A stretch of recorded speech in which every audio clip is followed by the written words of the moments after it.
Dice are rolling, darkness falls. Inside the GM Studios halls. Tabletop games where nightmares creep. In a realm where sanity is lost and weak. Welcome to the abyss where dreams shatter. Inside the GM studio, nothing else matters. Blood and chaos, the dark arts unfold. In the realm of role-playing, where legends are told. Why, hello there, you sexy listeners out there in electric internet land. Welcome back to the side question episode of Inside the GM Studios, where me and my co-host field questions from the internet, and for posterity, I am your host, David. And I'm Matt. So we go all analog with this shit, throwing the dice and the clickety-clack, and then get something from the internet. I get a 4 on a D20 roll this week. 4. All right, so this one comes from, I gotta make sure this is it. Okay, cool. This one comes from Delta Genius on our Ask Game Masters with the title, What Questions Should Be Asked? Okay. What questions should Game Master... What question... Jesus Christ, man. Hold on. Red leather, yellow leather. Take 2. What questions should Game Masters be asking new potential players who want to join their game beyond experience and availability? On the opposite side of the table, what are questions that players should be asking Game Masters before joining a game? Is there information that you want to know that helps make decisions on whether a player will work with your group or if a Game Master is right for your group or adventure? I wish more people thought about this when they started games. At first I was kind of like, meh, but now that we've read it and I'm able to kind of roll it around in there, yeah, I think there should be a little more question asking. It's maybe not in recent years. I have noticed a trend where session zeros are much more popular than they used to be. Mm-hmm. I mean, just the fact that it's even in the RPG lexicon at this point is a very good thing. And embedded in the concept of a session zero would be this kind of dialogue. Hopefully, one would have an idea whether a player is going to suit their game prior to inviting them to their game, because presumably it's come up that you game and you've talked about that and yada yada yada, and then you go, okay, this person seems like we're vibing. But I also acknowledge that sometimes you might just find some rando at the local hobby shop and be like, you with the D&D shirt on, come over to my house and here is some Mountain Dew, right? Like, just be in my game. And so in that case, you might not fare so well.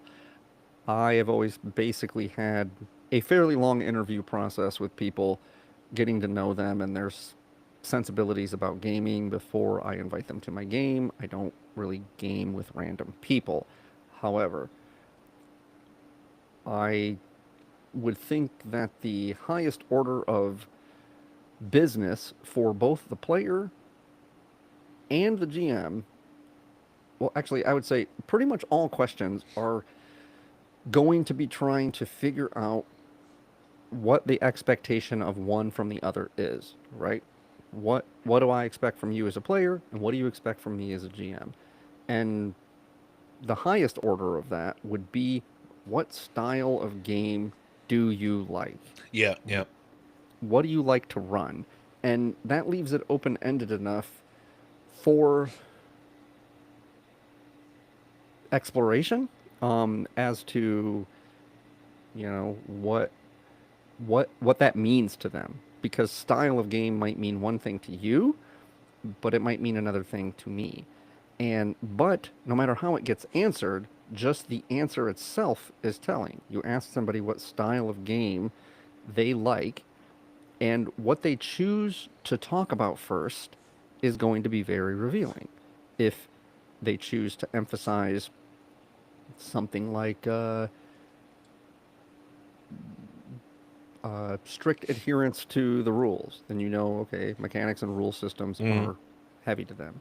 If they choose to talk about in-character dialogue, then you know that role-playing is important to them. Or if they like vivid world building, you know that description is important to That's them. the one I was just about to say. And so, no matter how they answer, it's going to tell you something. The key is to know what their answer communicates about their preferences. But are you in lockstep with me there that that's the first question you probably ought to be asking? If you are the GM asking the player, like if they are, even if they are old, they've played before. I think there's only 3 main questions when you meet a new person that is interested in gaming: is have you ever played before? What are you expecting in tabletop role playing games? And then what kind of game do you want to play in? Right. I think that's the 3 that you should ask players, where a lot more questions should be given to the GM. You can, yeah, because the player should have lots of questions for the GM, because ultimately you're the person that is being asked into this game as a guest, right? And so it's a lot like being invited over to someone's house for dinner, right? What should I bring? Or, do we take our shoes off at the door? What's the dress code for the dinner party? Oh, yeah. There's just very few questions because you're in someone's home, and so you want to know like what's expected of you. But the host for a dinner party, for instance, likely doesn't have a lot of questions of their guest, right? Maybe like, do you have any dietary restrictions or something like that? Or are you bothered by dogs, right? If you have a dog. So most of the questions should be like, okay, what kind of game do you run as the GM? Then I can decide whether I want to play in your game, because it is really not fair for a player to come into a GM's game and have expectations that the GM adjusts a lot of stuff to accommodate them.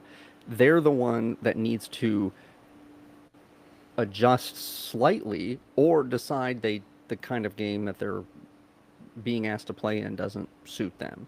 And that makes everybody kind of happier. However, I will say the GM probably, if they're depending on your desire to have a certain player in your game, you should have some flexibility. So, but most of the questions a GM is going to ask a player are really drilling down into that main question. So, for instance, you can ask them something like, what are some things that you really don't like when they happen in a game? Like, what are some things that really, really irk you? And this gives you an indicator of something that would be a non-starter for them, something that would ensure that they're not having a good time, because most players have a pretty decent bandwidth of flexibility in a game that they can enjoy something. Maybe they're a more narrative player and your game is a little more mechanics heavy, but there's some elasticity to that. Most players, at least in my estimation, and from my narrow experience, most players really are just happy to be invited to a game, and they really have a decent amount of elasticity and will adapt to whatever it is that you're putting in front of them. But almost everybody has some non-starters where they're just like, yeah, like, these real crunchy rule sets, or like, getting down and dirty about rulings is not for me. Or on the other end of the spectrum, it might be like, when the rules are vague and I don't understand what my character can do, it leaves me kind of paralyzed as to how to interact with the narrative. Or I really don't like when the GM expects me to speak in character.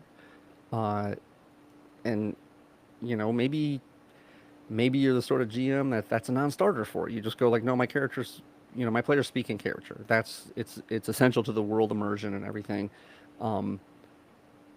But I don't know a lot of GMs that have a lot of hard and fast rules. Some old school GMs really have this whole my way or the highway. Yeah. Kind of like, this is how I run my game, and if you don't like it, hit the fucking bricks. And it's like, and for some reason,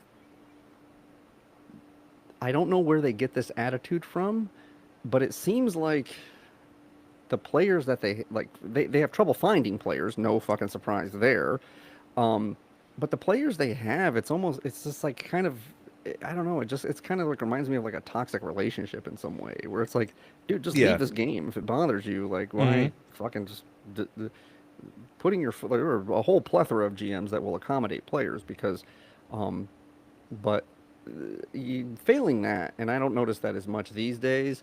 Um, the GM should be trying to make some sort of accommodations. Well, we typically speak in character, but it's not absolutely necessary.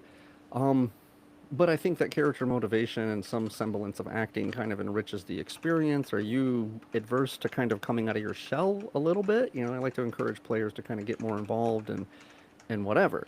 Um, so most things that you're querying about um, are going to be kind of tonal and stylistic differences, or trying to get on the same page stylistically for what brand of game you want to run.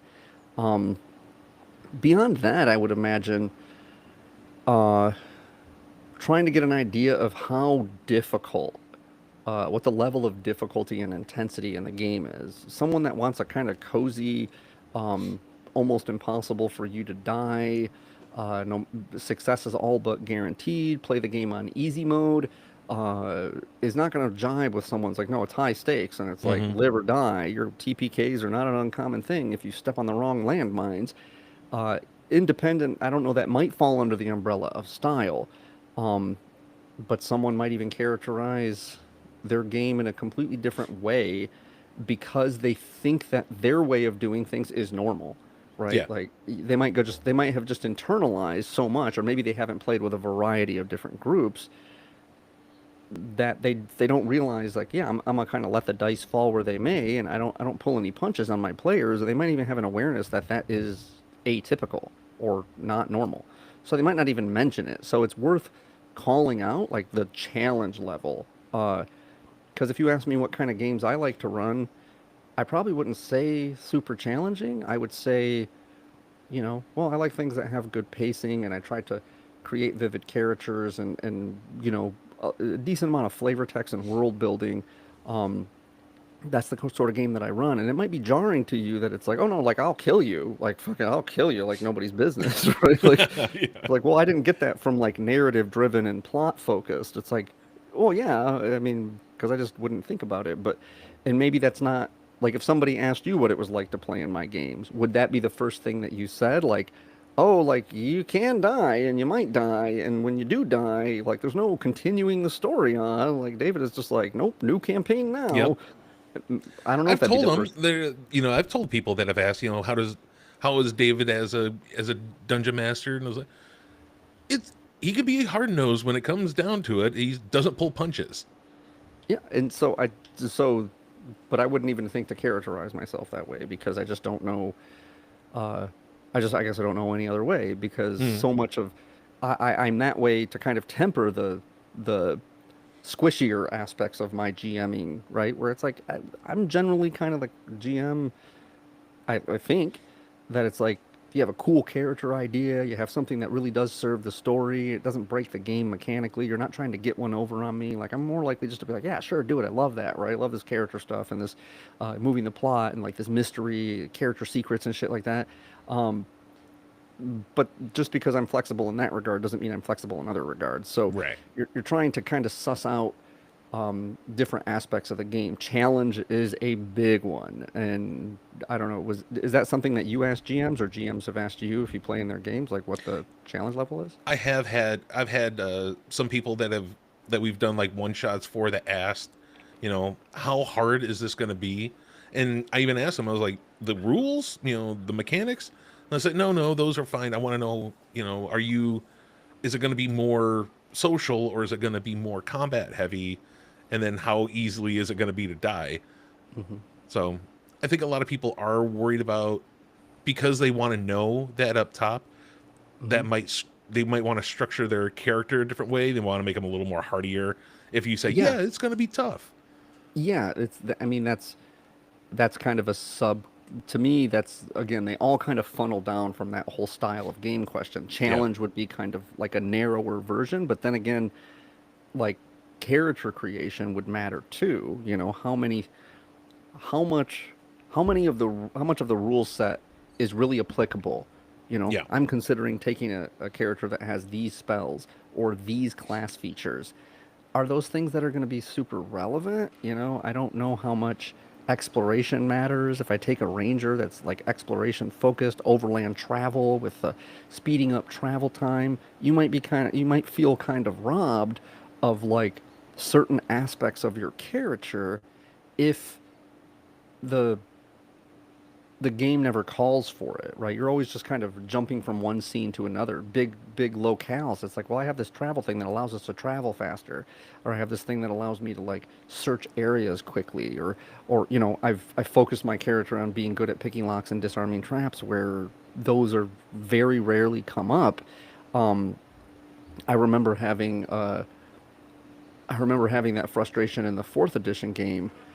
I played a few times and I was like, oh, I'm gonna play like a tank, because like Mm-hmm. there's not a tank in the party, and so I just geared myself to be like the super tank, and then I was like, man, but like there's so many strikers in the party, and we're not facing a lot of enemies that do a lot of damage.